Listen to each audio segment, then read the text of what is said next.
Hello, my name is Christian Del Rio, and I'm presenting on behalf of my team, which consists of Aitana Diaz, Dillon Archer, and myself. For our term project, the cybersecurity compliance program we chose was the Cybersecurity Maturity Model Certification, or CMMC for short.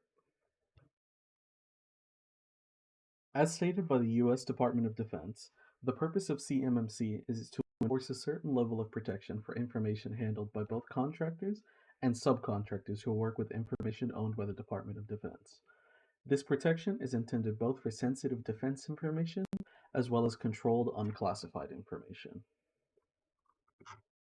There are many benefits of CMMC, with two of the most important being an enhanced cybersecurity posture for the organizations which comply with the standard, as well as an ease of enforcement for the DoD across the supply chain, as the only variance level of cybersecurity controls between organizations subject to CMMC is the level of CMMC which they must comply with, which we will discuss later. There are two main reasons the DoD established CMMC, the first of which being that vendors working with the DoD were increasingly becoming the target of cyber attacks, resulting in incidents such as IP theft, data breaches, and other operational issues with the affected vendors. This was a great concern to the DoD as it is reliant on these outside vendors to function, as it is unable to independently produce all the required supplies it needs to function. And secondly, there was no standard in place which all vendors were subjected to, and the creation of CMMC made it much easier for both the DoD and vendors to adhere to a uniform standard. The initial rollout of CMMC had five levels of compliance, which was reduced to three with the release of CMMC 2.0. The three current levels of compliance are as follows. Level 1, Foundational. This is the most basic level and applies to vendors that work with the DoD which do not handle sensitive or controlled unclassified information. Level 2, Advanced, applies to vendors which do handle sensitive or controlled unclassified information. And level 3, Expert, is the most stringent, as this one is similar to level 2 because the vendors who work with controlled unclassified information are subjected to it as well. But this level is specifically for ones which are a higher risk of attack than others. At each three levels, these vendors are subject to an annual assessment of compliance, which varies depending on the level, which we will elaborate on later. And here we have a visualization of the levels in both CMMC 1.0 and 2.0, as well as the number of controls which must be applied for each. And for CMMC 2.0, we have the process for these annual assessments. So there were three key improvements made in CMMC 2.0 over CMMC 1.0. Firstly, the number of levels was reduced from 5 to 3, with the primary reasoning behind this change being simplifying the framework and making it easier for the DoD and the vendors to ensure compliance with the appropriate level. CMMC 2.0 also updated many standards, which by now were out of date, and brought them to the new widely accepted standards. And lastly, CMMC 2.0 made changes to the assessment and certification process, introducing different requirements based on the level as mentioned earlier. Now, expanding more on the certification process, there is a different one for each level of CMMC compliance. Level 1 is the least intensive one, allowing for vendors to conduct an annual self assessment of their current security practices and controls and ensure that they are compliant with the Level 1 requirements of CMMC.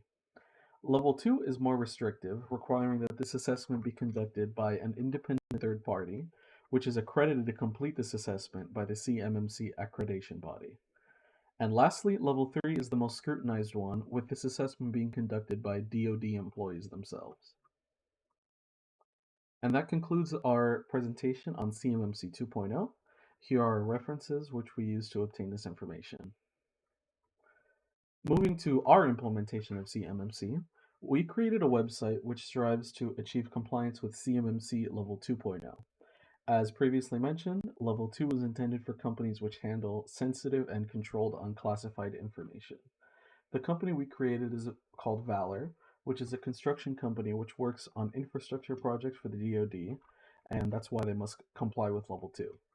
CMMC 2.0 has roughly 110 controls which must be adhered to for Level 2, falling under 15 different domains, We did not implement all 110 of these controls, and in the following slides, we'll have Dylan presenting some of the ones which we did implement. Good afternoon. My name is Dillon Archer, and I'll be doing a very short demonstration of a few coding implementations of the CMMC guidelines. So, just what I'll be doing is I'll be showing how a user can log into the system, what kind of authentication that system would provide, and the sort of things you can see based on your authentication level. This project was coded in Laravel. Alright, so let's get started. So first and foremost, we're on the home page of the Vala Construction Group. This is a construction company that um, takes on a few low-level contracts for the US military, for example. Um, and so a user, so it could be an administrator, maybe a technician, maybe maybe a guest or a client. Um, I'll be able to log into the systems and I guess perform their function need to perform. First and foremost, if we check out, we're using MySQL, a database manager, and here you'll see in users, we have a table of users. So for example, just to give you a quick idea of how the system would work, you may have like a user, you may have a name, maybe first name, last name, an email, and an encrypted password which will provide security against, say, if someone hacks into the system and they gain access to the system, they still wouldn't be able to know what password a user has. And the kind of encryption um, I'm using specifically is the bcrypt algorithm, which is what Laravel typically uses, which is the default algorithm Laravel uses.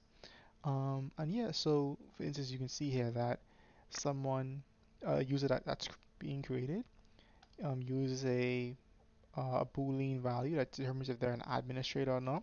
So for example, if I go here and I switch this to 1, then this given user is now an administrator and they would be able to gain access to most things depending on what they would need to gain access to in the system. And so some of the things that a user may be able to do, they may be able to, I don't know, modify their account settings, upload documents and files. I don't know, do whatever necessary, contact someone. For the sake of this project, we are simulating it with a post, basically. So just simply posting something to the website, a body. We have an associated um, user ID. So say if user one, which was test, a guy named Test, uploaded this uh, post. It has a user ID that links link this user to this particular post. And this item here indicates whether or not the given user who posted that is an administrator. Now, for the sake of this project, administrators are able to view all um, all sort of posts that are created by the user by users in the given system. Okay, and so when a user goes on a system, they're given access to the landing page here. They put in username, password. Let's see, for instance, let's say I log in as a user. All right, let's try login, and then Okay, and moving to the next slide. good after good afternoon. Okay, we're back. And here we are on. We've logged in as our administrator on our administrator account, which is going to be the Dillon user, as denoted by the is admin boolean value of 1, which is true. And we have two posts, one created by our administrator and one created by another user called test, as you can see right here. So, um, and because I'm an administrator, I can see all of the posts that were made by all of the users here. And so let's go ahead and try to create a new post. Hello, I am an administrator for Valor Construction. Construction. There you go. So now that I've typed this out, I can save it, and it updates the all posts blog. And there you go. And because I'm an administrator as well, I can delete an item and it's gone. And that's basically it.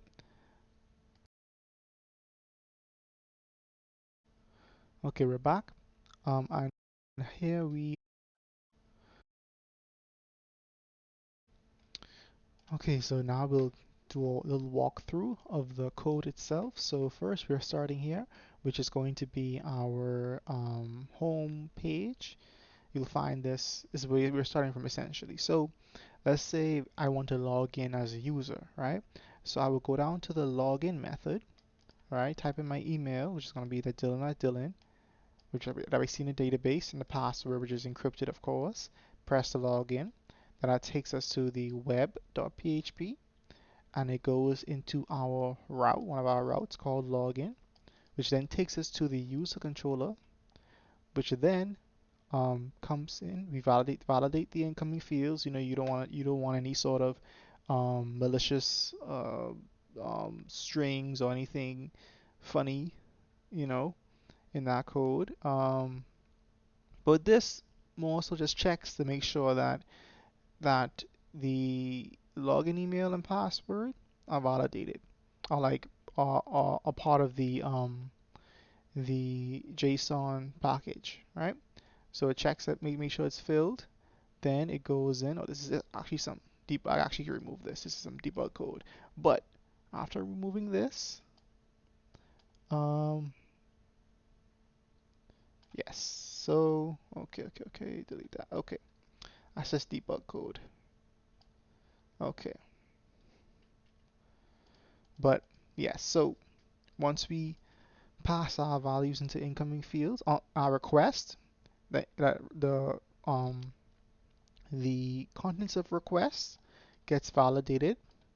So it basically ensures this particular code just basically ensures that the fields are filled, essentially, gets past the incoming fields, then we make an authentication attempt. So we take what's coming into from the HTML document and cross-referencing it with what's contained within our database. And if we find an entry that has the correct username and the correct password, then we authenticate the user and regenerate the session.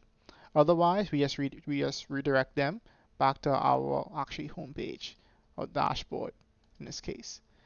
Um, yes, and so that's what happens when you log in.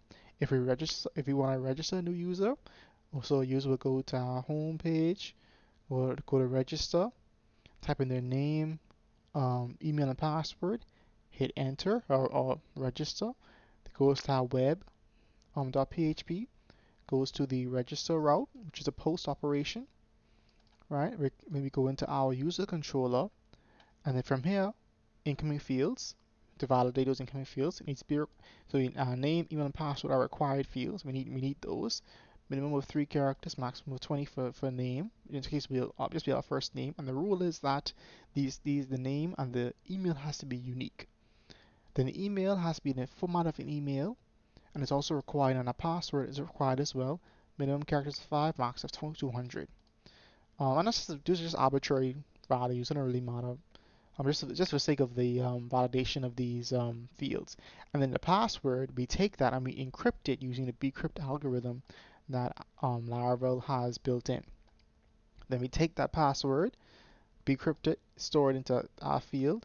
Then we take those incoming fields, create using our user model. We create a new user with these fields, and then though that value is stored into our database, then we authenticate that user. Then we redirect them back to our home page, which is going to be this function here, which in turns authenticate them, gets all of the um, posts that are made with the system that you can access and show it on the dashboard. And if you take a look over to our post controller, take a look gander some of the methods we have here. We have a create post method here, which essentially just takes the title and the body.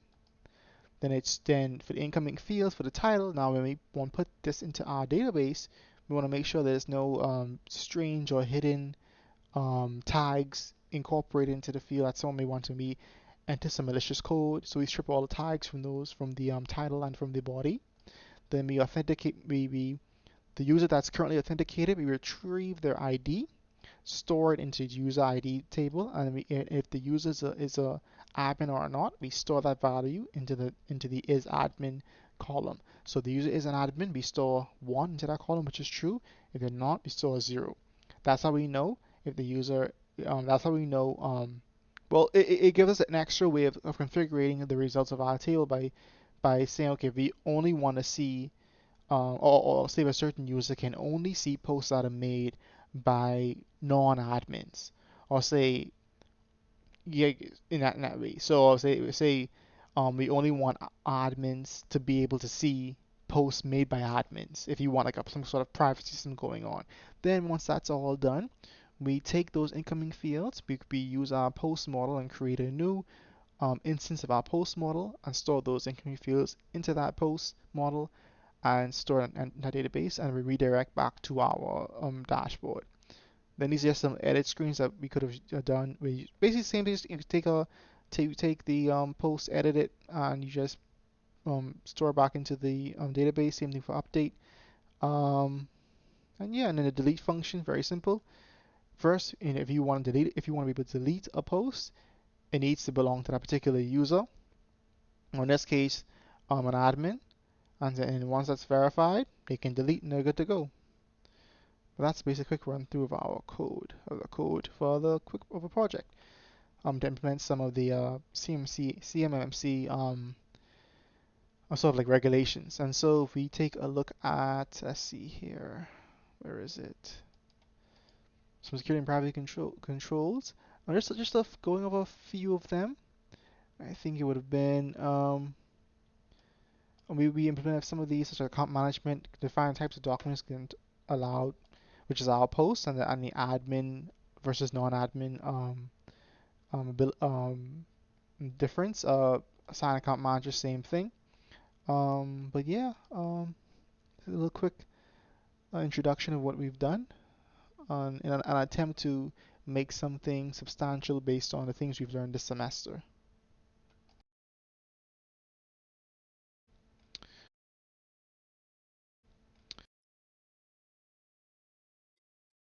And that concludes our presentation on our project for CMMC 2.0. I'd like to thank you for listening to this presentation on behalf of my team, Christian, Aitana, and Dylan. Thank you. Bye.